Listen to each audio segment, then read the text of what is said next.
Hey friends, so in the previous video, we covered perfect competition as well as their market outcomes. And in this video, you'll be evaluating the perfect competition market structure, and we'll continue to use the rice farmers as an example. So let's start with the perfectly competitive model's limitations, of which there are four reflected in this screen as the red mind map. So firstly, the perfectly competitive model is extremely unrealistic in the real world. And if you recall only one thing or one limitation of perfect competition, this is the most important factor to remember. The perfect competition model is extremely unrealistic in the real world. And this principle leads to the other three limitations.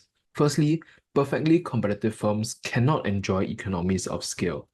Firms are too small to grow big enough to become, or rather enjoy, economies of scale. And this also means that they cannot have the opportunity to pursue R&D, they cannot engage in new product development because they do not have the profit or the financial capital to do so. And lastly, perfectly competitive firms also suffer from a lack of product variety. All of the firms in this model produce identical goods only, just like how you as a rice farmer only produce rice.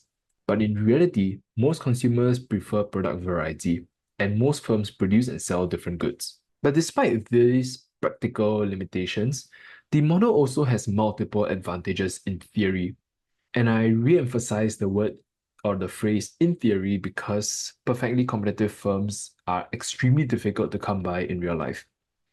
So for example, perfect competition leads to allocative efficiency, whereby your marginal benefit is equals to your marginal cost, as we have covered in the previous video. And this also maximizes your social surplus. Perfect competition also leads to low prices for consumers because goods are sold at their cost price, especially in the long run. So firms also respond to consumer tastes and preferences. And lastly, competition means that inefficient firms close down.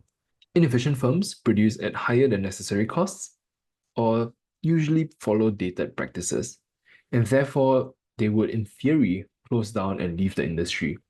But once again, I want to emphasize that all of these three advantages primarily exist in theory because in reality, markets are rarely perfectly competitive.